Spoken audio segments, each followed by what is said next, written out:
The universe of the Destiny games has a lot of different species in it. At least 10 different sapient alien races by my quick count, even more if you count things like weird cosmic zombies as their own distinct group.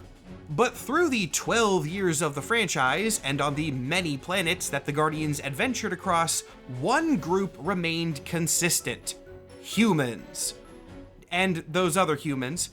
And those other humans, and those other humans. There's a couple different types of humans. After all, humanity is very important to this world. We are the ones blessed with the light of the Traveler, but in that same action, cursed to fight the Traveler's ancient enemies.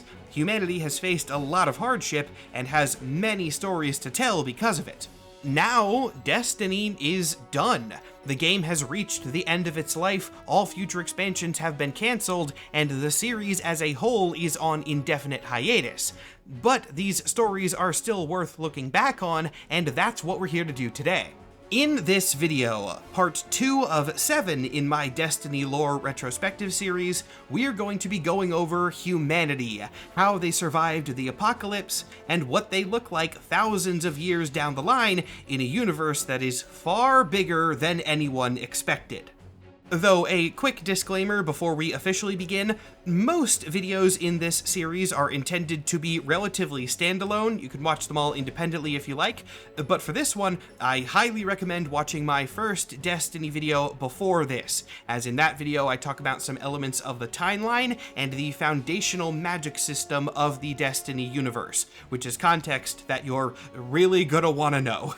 Humanity in general is a really big topic to cover, but because I am one man making all 7 of these videos by myself, for my own sanity I am trying to limit every episode past the first to an hour maximum, which has also made structuring the humanity video kind of a nightmare.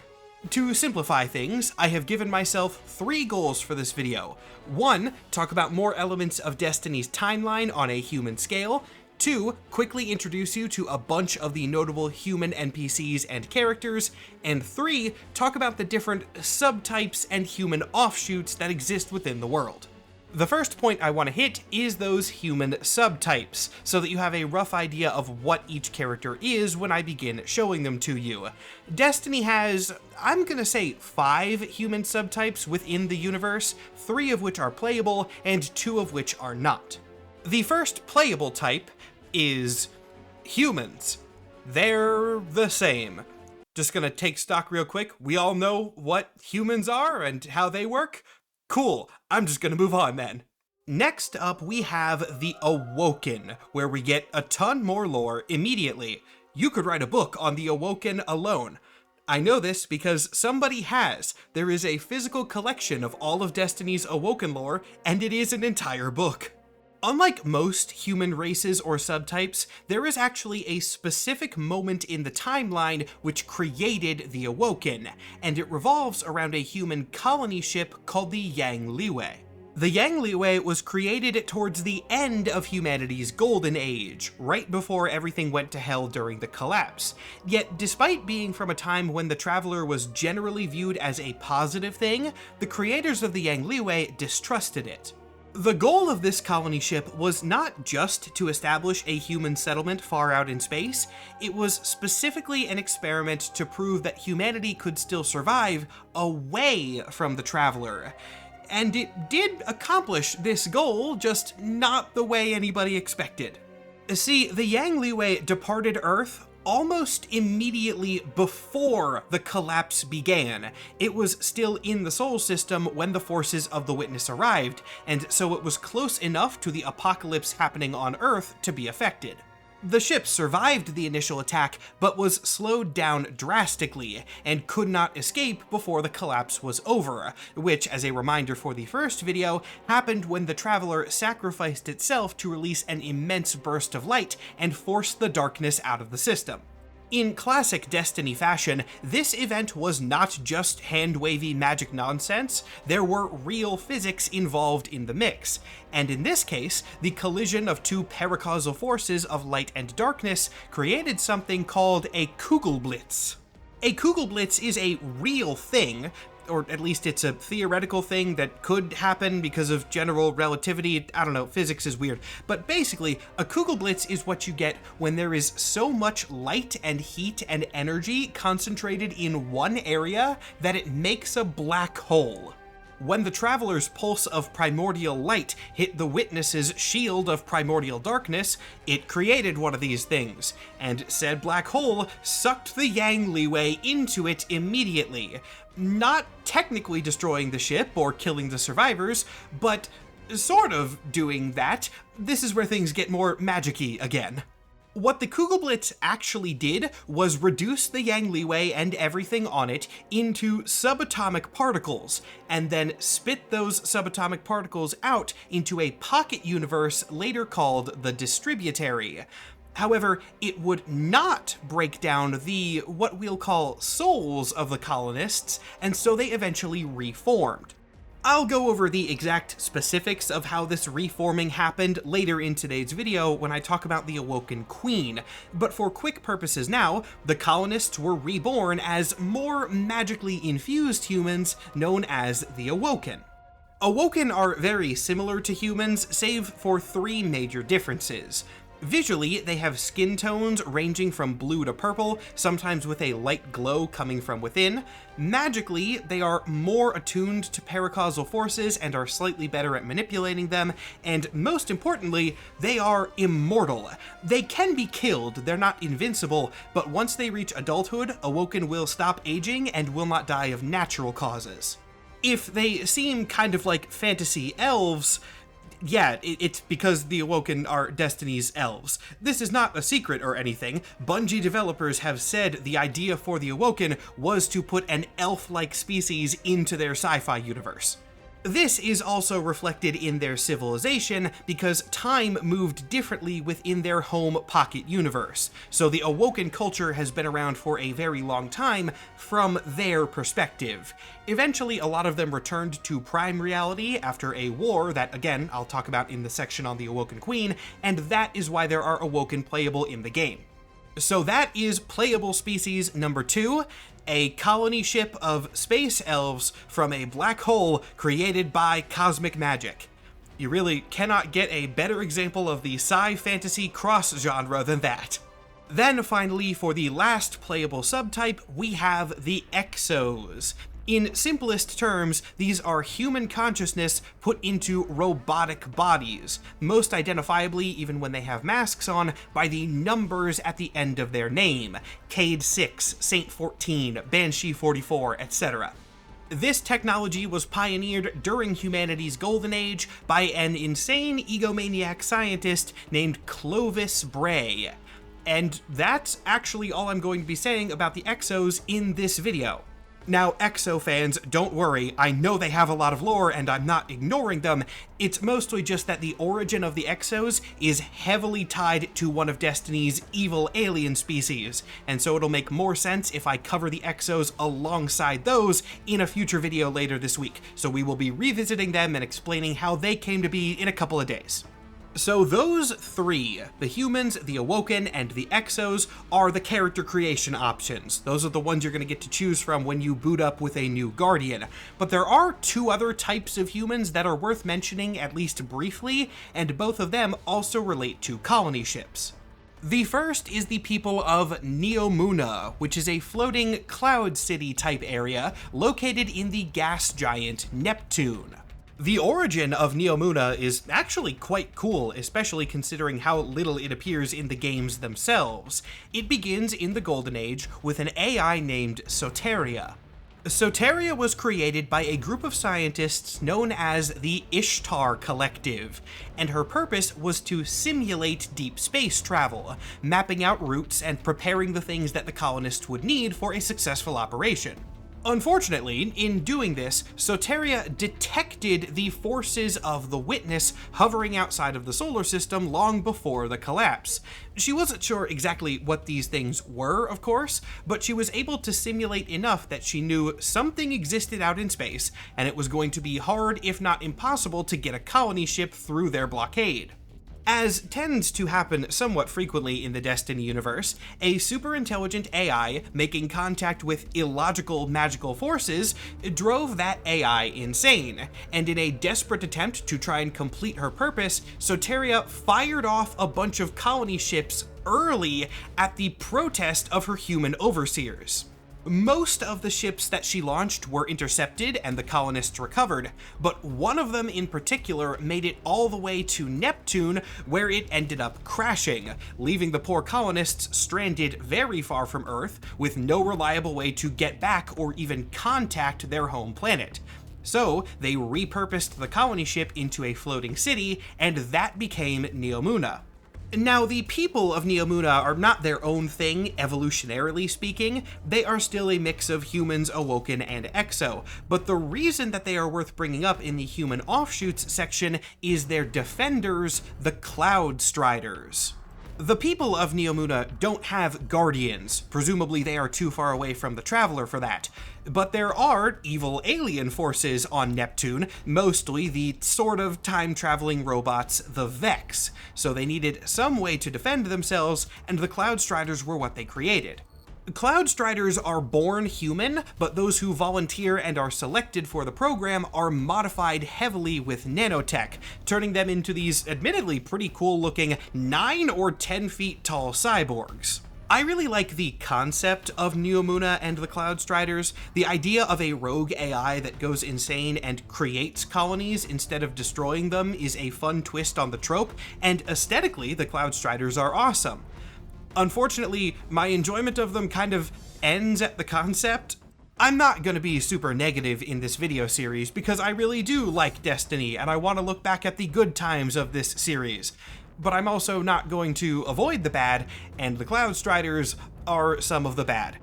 How do I put this? We know from internal commentary at Bungie that the Cloud Striders were intended to spin off into their own franchise. This was publicly stated in one of Bungie's own published art books. And you can tell from playing the expansion they appear in. I don't want to say that my opinion is the end-all be-all here, but to me, at least, the Cloud Striders felt like industry plant characters. They seemed like they were just from a different game entirely. They didn't really mesh with anything established in Destiny's world up to that point, and you were kind of expected to just like them immediately the moment they showed up in the storyline and be invested in where they were going, even though it was very unearned. The main Cloud Strider that the players interact with, Nimbus, is, I think, the single most unpopular character in the entirety of the Destiny franchise, which is saying a lot. This is also really unfortunate in a different way, because Nimbus happened to be the game's first openly non-binary character, so a lot of people used this combination as an excuse to hate on Nimbus for stupid, bigoted reasons. But let me tell you, there's a lot of valid reasons to dislike Nimbus too. Their personality is grating at best. As such, Neomuna and the Cloud Striders were almost entirely abandoned after Lightfall, which was the expansion that they debuted in. I think Nimbus has a non-speaking role in exactly one cutscene, and that is literally it. Which sucks, because as I said, I do like Neomuna in concept, the execution just was not there. Oh well, all the other characters in this video are going to be good ones, I just had to get the one bad one out of the way at the beginning. Though before I start getting to specific characters, there is one more human offshoot that I have to talk about very briefly, the Ionians, a group that I have little to say on because they were only introduced in the game's second to last expansion, but still they're an oddity worth addressing. The Ionians came from another colony ship in the Golden Age, this time one belonging to a group known as the Ion Initiative, whose primary role was studying temporal anomalies. They discovered a massive example of these anomalies on a planetoid named Kepler in the Oort cloud, and so they sent their ship to research it. But while the Ionians were on Kepler, the collapse occurred on Earth and they were stranded there. This led to them making their own society, which we don't know too many details of. The main thing we know about Ionian culture is that they have blended science and religion and don't really have much of a separation between the two. But that's not the reason I'm bringing them up as a human offshoot. I'm doing that because I don't know if they're robots or not. We have never actually seen an Ionian's face before. They are always wearing these very distinctive helmets. This has nothing to do with the atmosphere of their new home planet. We have seen other humans without encounter suits perfectly fine on Kepler, and we've seen Ionians with their helmets on Earth. This could be a situation similar to the Cloud Striders, where they have augmented themselves and become a civilization of cyborgs, or it could be something like Mandalorians from Star Wars, where their weird science religion prevents them from taking off their helmets in public. I honestly have no idea. Whatever. I don't really know what they are, but they have specifically been represented as a group very different than normal humanity, so screw it. I'm just going to count them as an offshoot subtype. The point of me listing all of these very specific subtypes, even the ones that aren't playable, is to prove the point that human in the Destiny universe is an extremely varied term, which is probably why in-game they usually use the word humanity instead of just saying humans. A nice little world-building detail that I appreciate. Now that you have a rough idea of what everybody is, I can start talking about the histories of specific characters and NPCs from the games. And fortunately for me, a bunch of these actually string together quite nicely along a singular timeline, so I can just go through that. These arcs begin in the Dark Age, and I know I already said it at the beginning of the video, but again, you're really going to want to watch the first of my Destiny videos to understand the context of the timeline here. The first character we're going to be going over is Lord Shaxx. In Destiny, he is the master of the Crucible, which is the player versus player mode. He's a nice guy, very excitable, and he really likes grenades, though despite his chaotic nature, he is a good and noble person at heart. This is important to his storyline, as I'm talking about him first less for Shaxx specifically, and more because he is a great example of the Warlords. The Warlords were a scattered and largely unaffiliated group of Lightbearers who took charge over small human civilizations in the post-apocalyptic society of the Dark Age. The name kind of says it all as to what they were, just kinda one dude with more power who would take over others. Sometimes they were good, sometimes they weren't good. But they were also super wizards, so nobody could really challenge them except for other warlords. Shaxx was a nicer warlord, though this does not mean he was weak by any means. He was powerful and terrifying when he needed to be, but he also felt genuine responsibility for the people under his care, so he was a capable leader. Unfortunately, he was in the minority of the warlords in this way.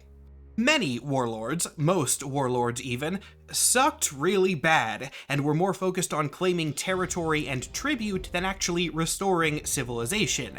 Eventually, certain Lightbearers who did not share in the cruelty of the others decided that they needed to unite and do something about these scattered tyrants, and so rose the Iron Lords.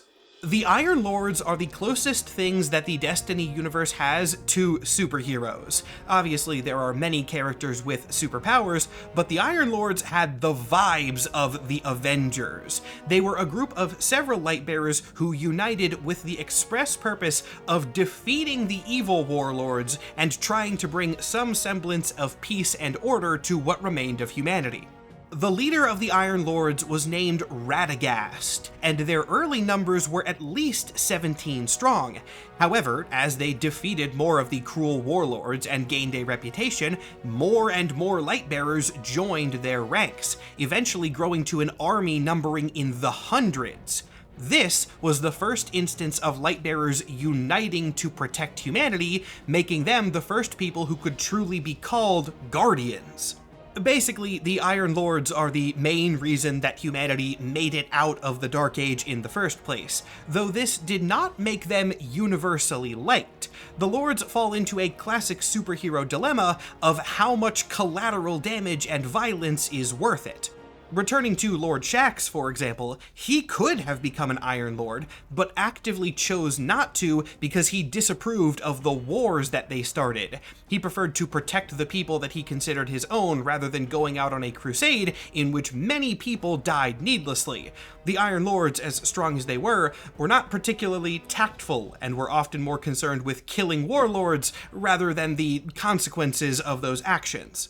This hubris would lead to the demise of most of the Iron Lords several years later at the hands of a technology called Siva.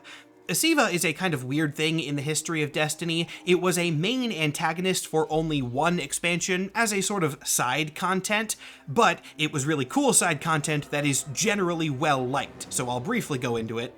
Siva was developed by scientists during the Golden Age, and it consists of semi-intelligent, self-replicating nanotechnology, a science fiction trope that has never gone wrong for anyone ever, except for, every time. The technology behind Siva was lost and buried during the collapse, but it would eventually be rediscovered by the Iron Lords, who tried to claim the machinery and use it as a tool to better humanity. This did not work at all. The reclamation attempt was seen as an attack by the Siva system, so it defended itself, and the resulting battle went quite poorly. Only 2 of the lords survived this incident, Lady Aphrodite and Lord Saladin, the second of whom is the main Iron Lord NPC within the games. The others all sacrificed themselves to keep Siva locked down, and then of course, centuries later, it was rediscovered by evil aliens, and taking them out is the main plotline of the Rise of Iron expansion. Like I said, Siva is kind of weird because it really only ever mattered to that singular expansion and then a handful of missions going forward, but everyone still thinks it's neat, and Bungie did do a good job of tying Siva to the established history of the world with the Iron Lords, so cool. Siva might be a tertiary antagonist at most, but I enjoy it. Now backtracking a little bit in the timeline, as the Iron Lords unified more and more Guardians under their banner, humanity became more safe and stable, allowing for the creation of the Last City in the shadow of the Traveler, though this would be a long and complex process. By this time, many other alien forces were established within the Sol system, almost entirely as hostile powers. The most dangerous to the city were the Elixni, at the time known as the Fallen. I will get into that whole name change in their dedicated video. The Fallen wanted the Traveler, and for good reason, as the cosmic god being had visited their civilization in the past and then abandoned them in their time of need. So they were going to get it back, and they didn't particularly care if humanity was building a settlement in their way. This led to the first major battle that the city faced, simply known as 6 Fronts. The Fallen attacked the city from 6 different angles and were held back by the Guardians. A major victory for humanity, as not a single one of the defenses fell. 6 Fronts proved how strong the Guardians were when they stood together.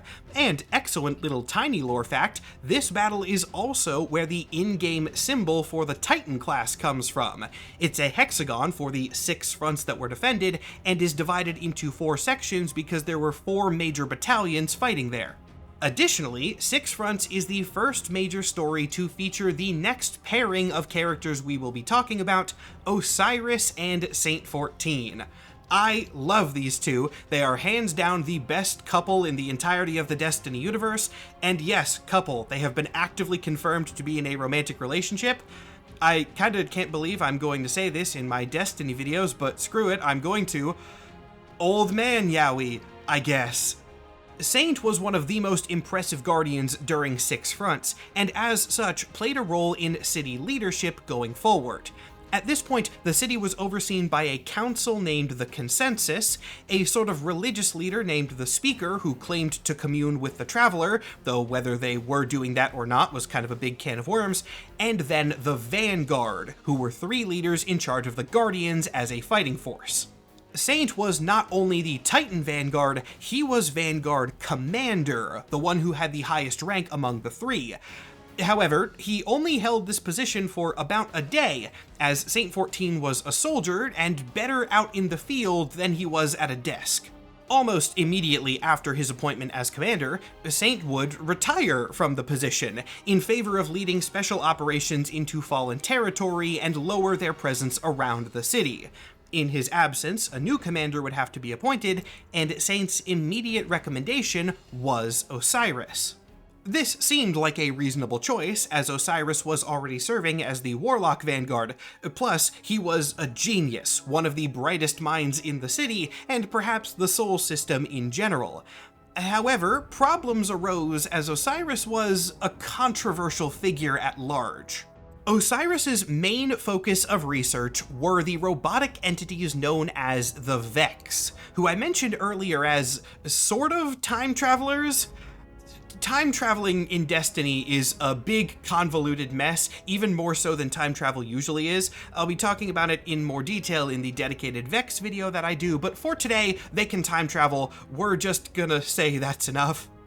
Given their ability to more or less time travel, the Vex were a unique threat, far more dangerous than alien pirates or warlords ever were.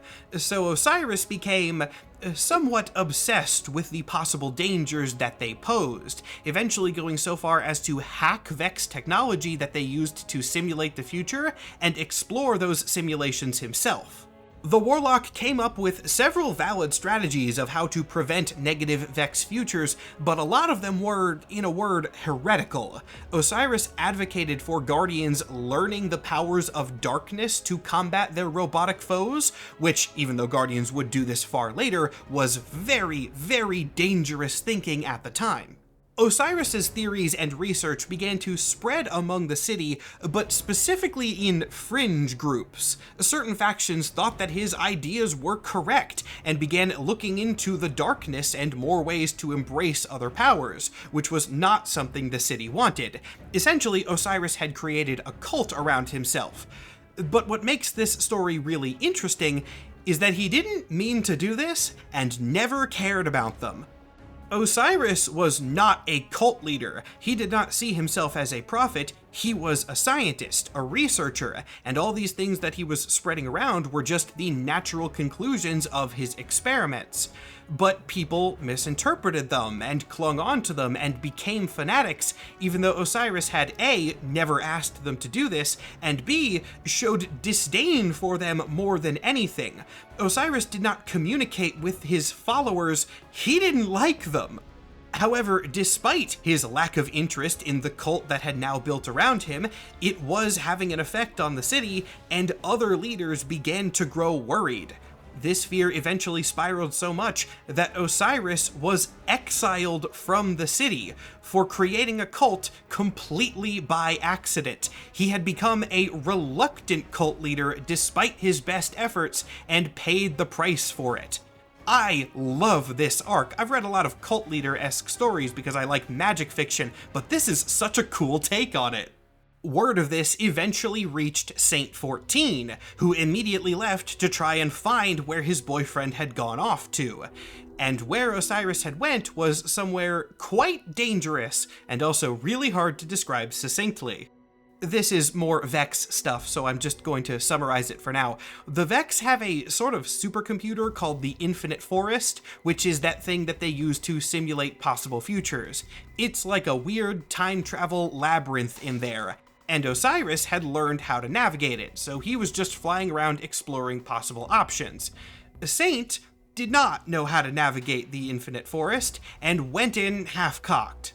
Lost in the twisting futures, Saint would eventually perish in his hunt for Osiris, though he took out so many Vex along the way that the robots, the emotionless cold machines, built a shrine in his honor.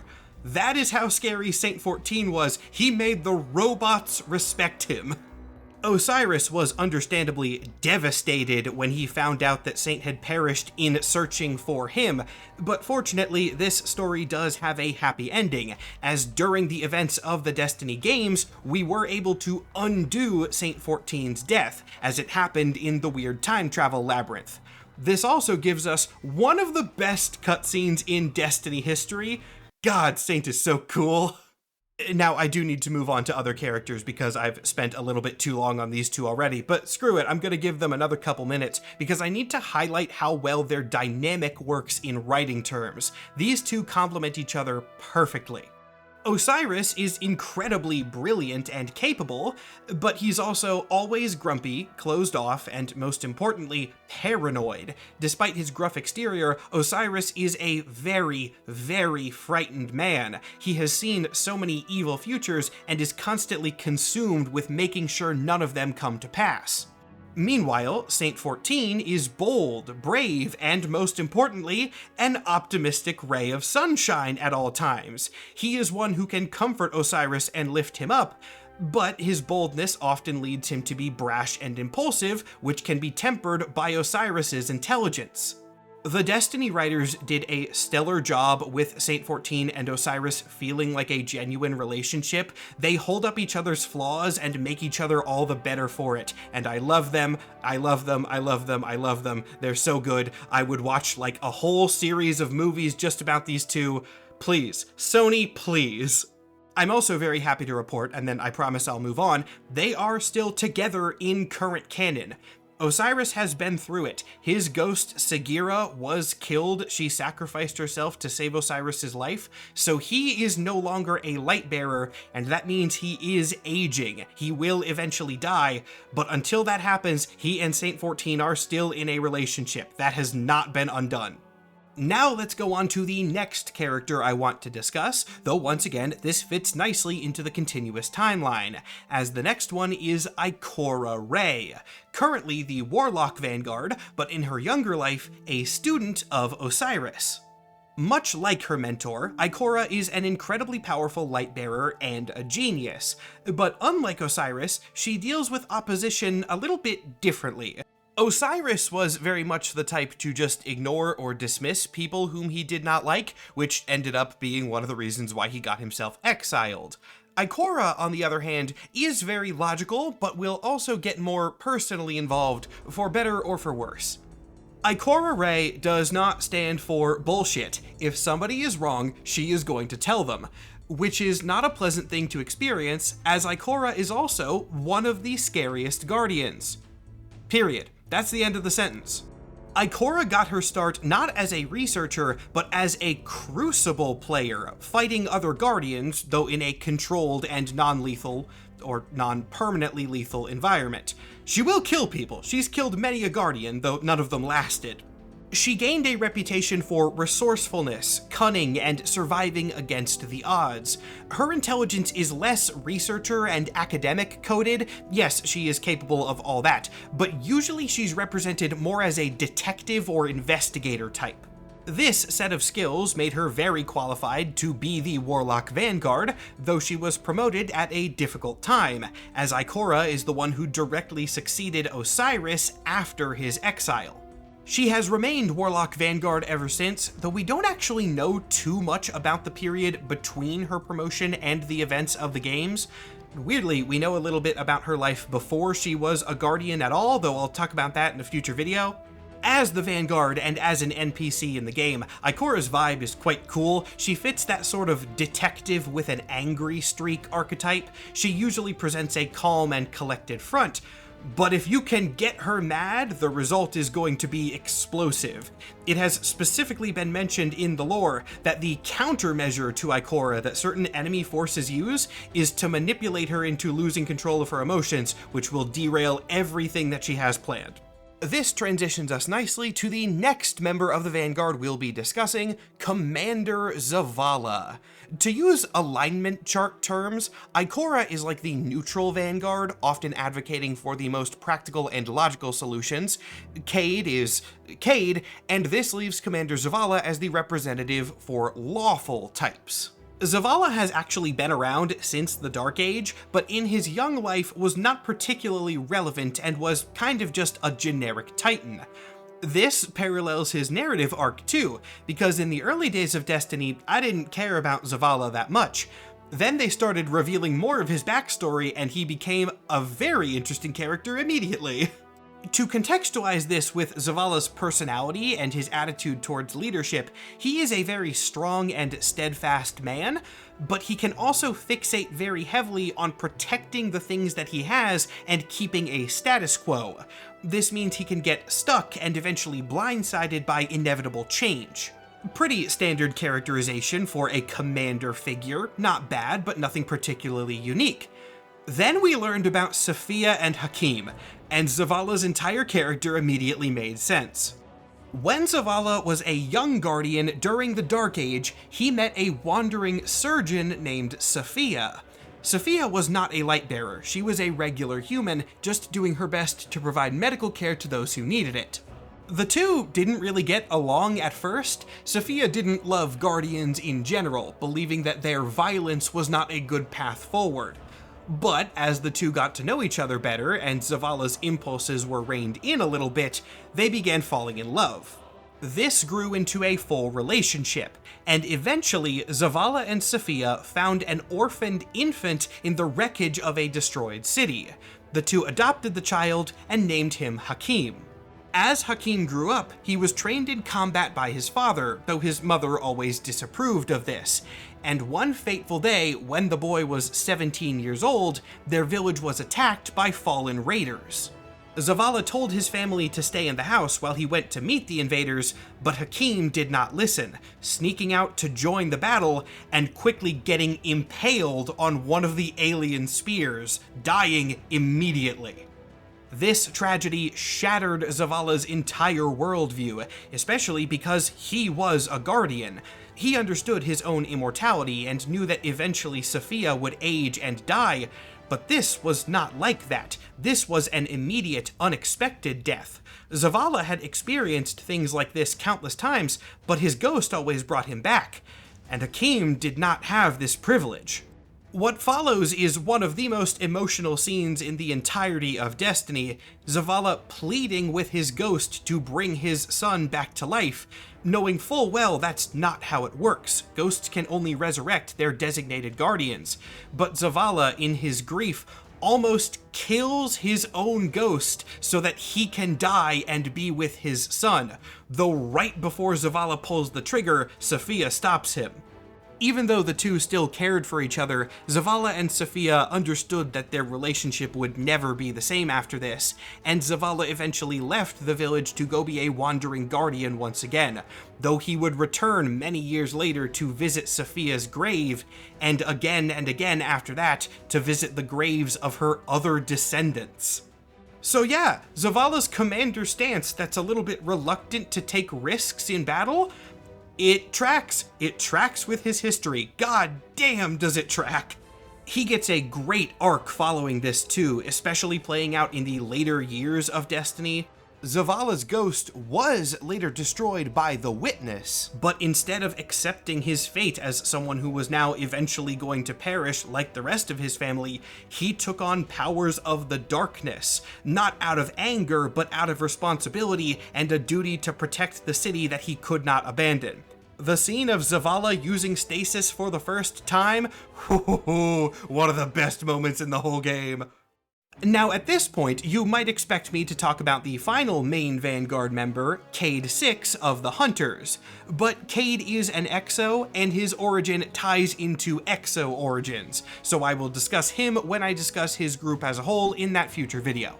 I will be discussing Cayde's killer in this video, but before I get to him, there are a couple more people on Earth I want to discuss. Really just two, really just one and a half.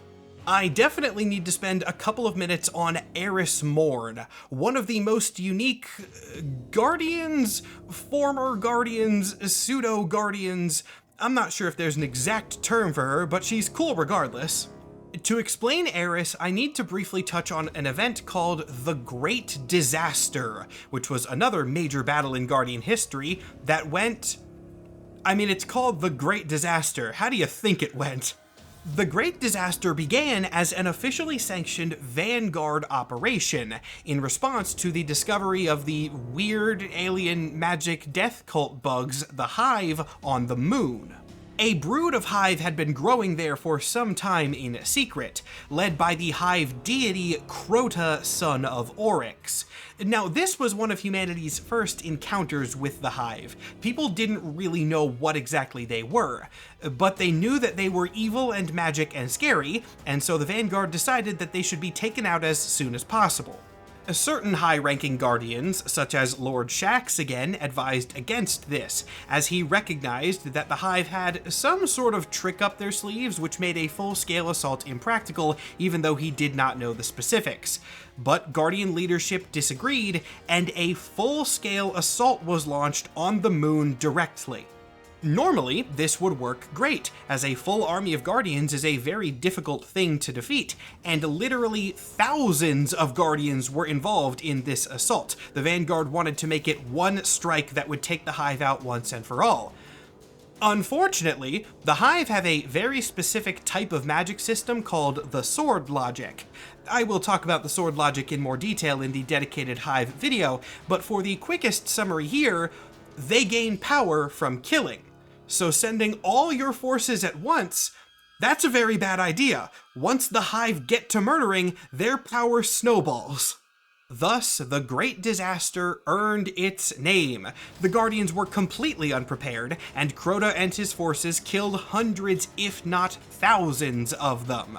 The city had to make a full retreat, and all missions to the moon for any purpose were completely banned. The moon was abandoned for over a century just because the city was so damn scared of Crota.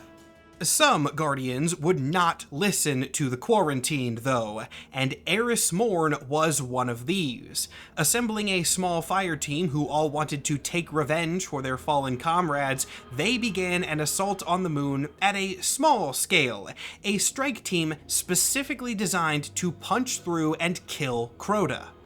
They thought they had the upper hand here, as one of their fire team members was a warlock named Toland, who had studied the hive to a heretical degree and claimed to understand how their magic worked. Toland, however, was kind of insane, and even though he did have an understanding of the hive, one guy who kind of knew what he was doing was not enough, and the fire team fell.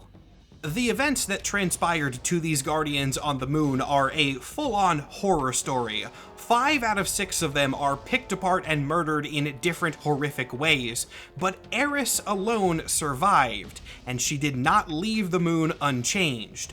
Her ghost, fearing that the hive would be able to detect her light, sacrificed herself, leaving Eris alone in the hive tunnels deep beneath the lunar surface. The only tool she had to survive were fragments of Toland's journal, which had bits and pieces of hive rituals that she could learn from. Eventually, though, even this knowledge could not carry her any farther, and Eris had to rely on her final option, a fragment of bone from a magical wish-granting dragon.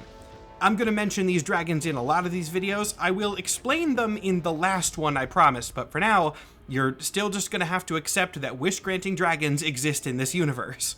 Making a desperate wish to survive and find her way out, Eris's eyes were replaced with a trio of hive eyes, and she was able to escape the moon with these, though obviously altered permanently. Unsurprisingly, since this in-game purposes, Eris is the Hive NPC, usually one that the players will go to if they need advice or insight into Hive magic and ritual. This also makes her very distrusted by many other Guardians, though over the course of the game she did gain a better reputation.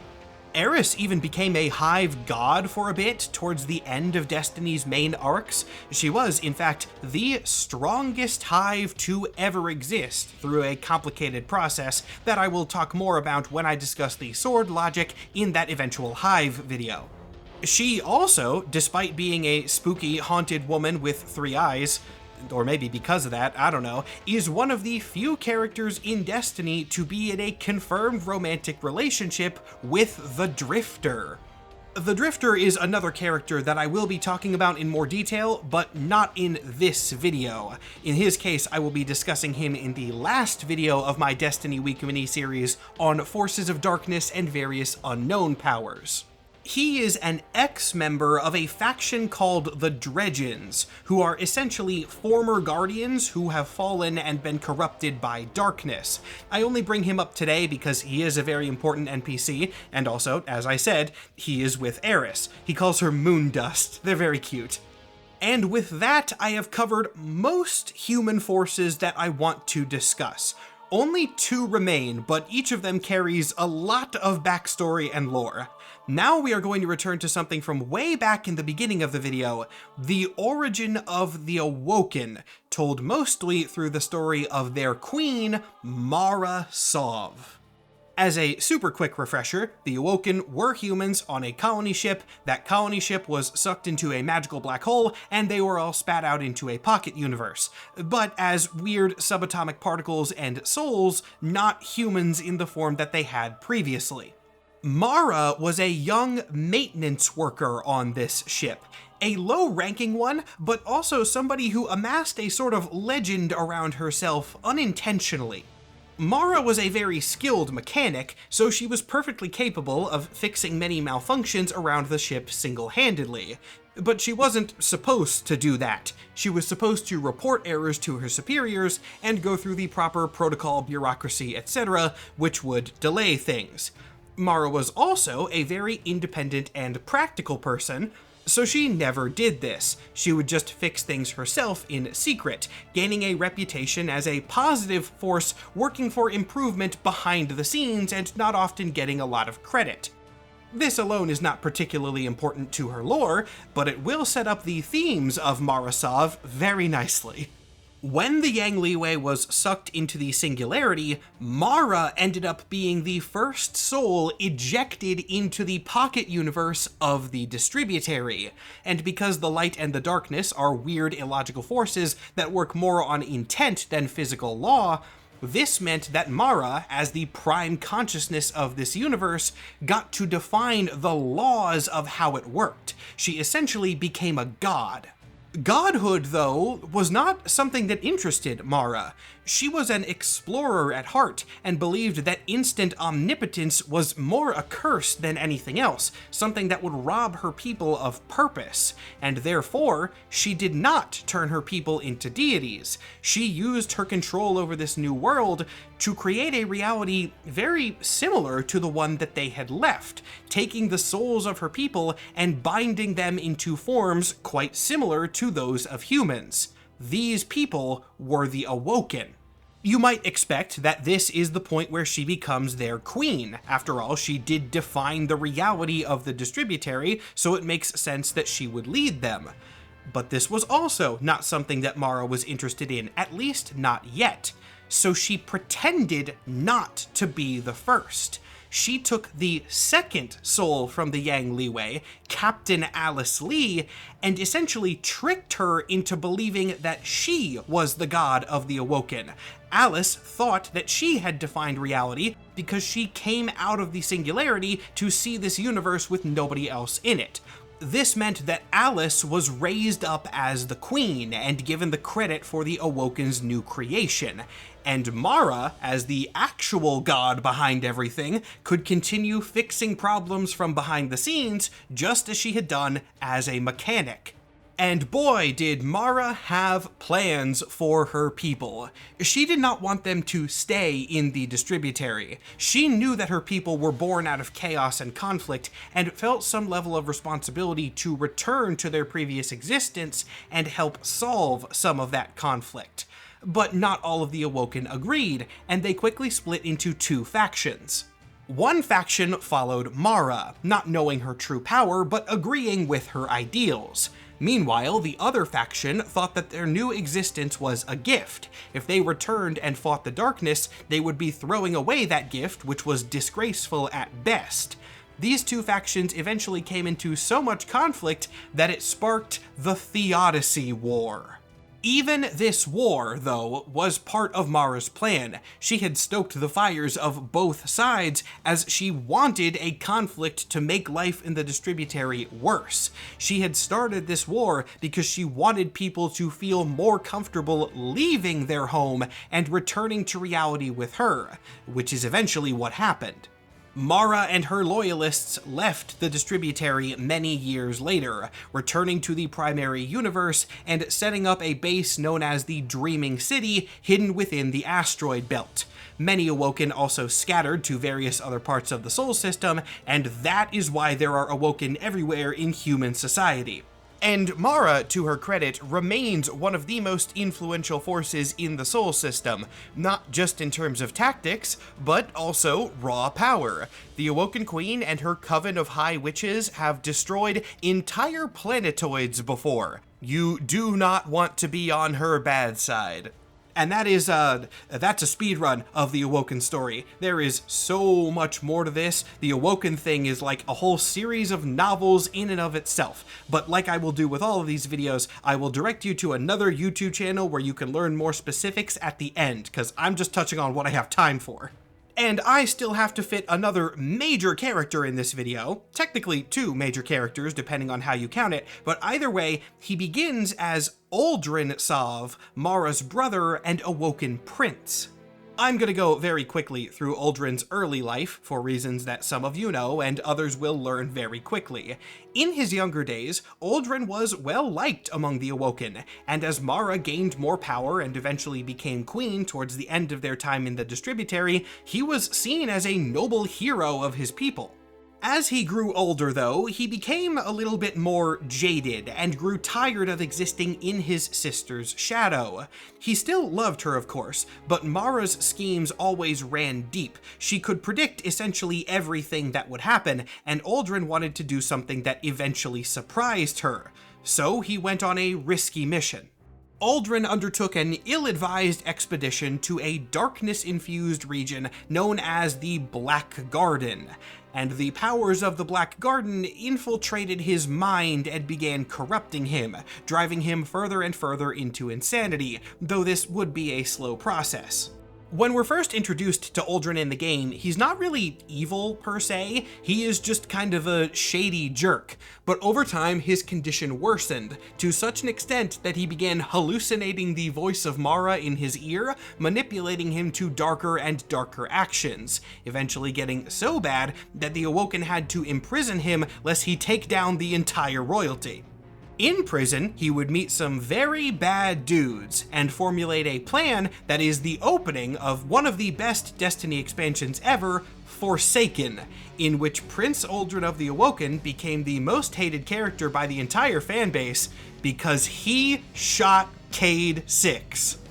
Yes, Uldren was the guy who took out Cayde, and this was Cayde's final death as well, because part of Uldren's plan also involved killing Cayde's ghost. This was well calculated and well executed. But the Guardians eventually got revenge, because at the end of the expansion, Uldren dies too. It is left a little bit ambiguous as to who kills Prince Uldren. What actually happens in the cutscene is that your Guardian and an Awoken agent named Petravenge both have guns trained on him, and then the scene cuts to black and you hear a gunshot. Destiny is very much a game where your player character is supposed to be your OC, so they kind of leave it open as to whether your player is a killer or not, which is a nice touch.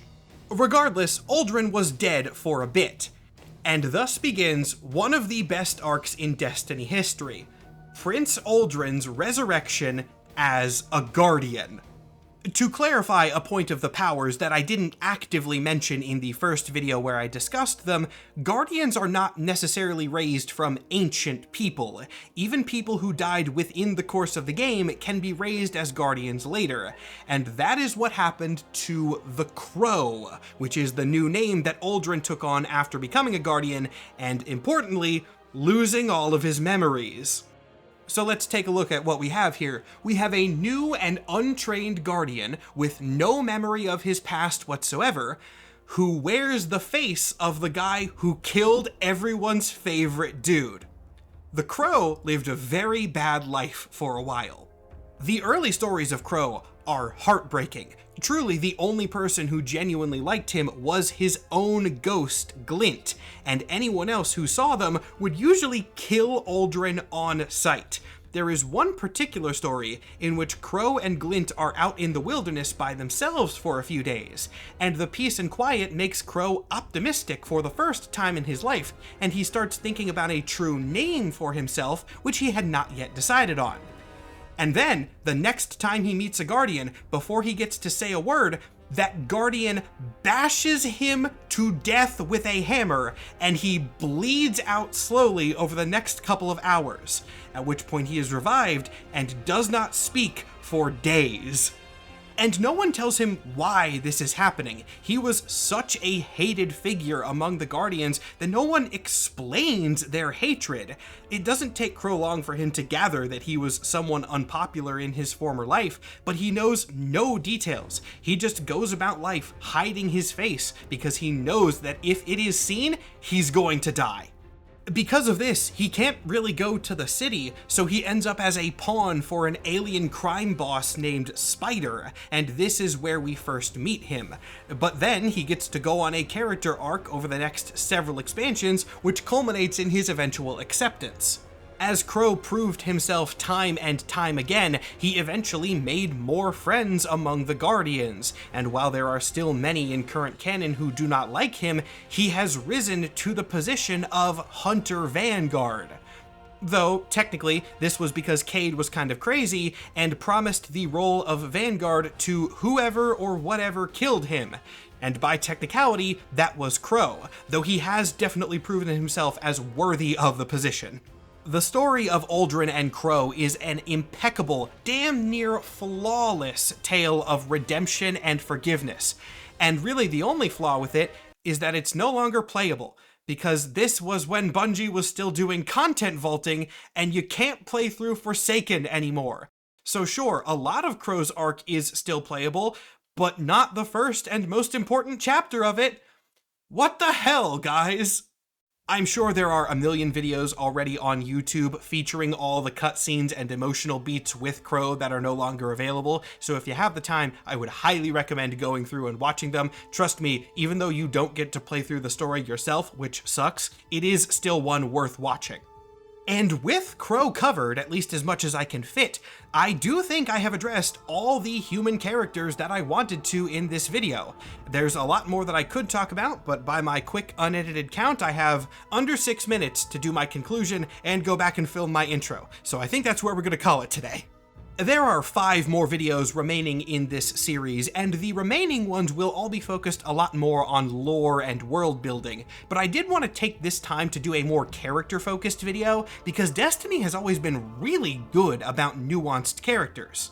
They're not perfect all the time, see Nimbus, and there are many other characters who just aren't as interesting, which I did not cover, plus, you know, EXO stuff, which I will get to later. But there are so many characters in this game that have really well done traits, especially for NPCs. Everyone in Destiny has positive traits and negative traits, oftentimes the same trait that is expressed in different ways in different situations, which I think is the best way to do nuanced characters. Osiris is cunning to the point of paranoia, Zavala is steadfast to the point of stagnation, Eris is haunted but uses her dark past as a weapon for the future, Crow is my perfect baby boy who's never done anything wrong in his life. And that's not even really a joke, that's Crow's point, his life. How do you define that? The universe of Destiny may be vast and complex and full of cosmic nonsense, but through all of that nonsense, the characters and the forces of humanity remained the heart of it. I might not know where these characters are going in the future, if anywhere at all, but I'm glad that we were able to spend what time we had with them, and I hope that I've been able to communicate some of that appreciation today. Thank you all so much for watching. As always, I hope you enjoyed. And I am basically out of time, so let's get through the conclusion very quick. As I am mentioning in every episode of this series, if you would like to learn more about the Destiny universe and dive into the specific details and nuances, check out My Name is Bife, also here on YouTube. He is the best Destiny lore knower out there, and any questions you might have, his channel has probably already addressed. As for more of my content, I have a Patreon. If you go and check that out, you can find early and ad-free access to all of my videos, as well as a Patreon exclusive video every month. My username there is the exact same as it is here. There's also a link in the description of this video and on my channel page, so it's very easy to find. And extra double thank you to everyone who already supports me over there. It really does help me keep making these videos for you guys. A quick shout out to Ruben Perez, the artist I work with for these videos. He drew the poses of the character that you've been watching talk at you for the last hour, so go check out his other work if you have a chance. And now, with my time limit just barely managed, I'm gonna get to work on the other Destiny videos. Humanity is covered. Next, we're talking about some aliens, so stay tuned for things to get ever weirder.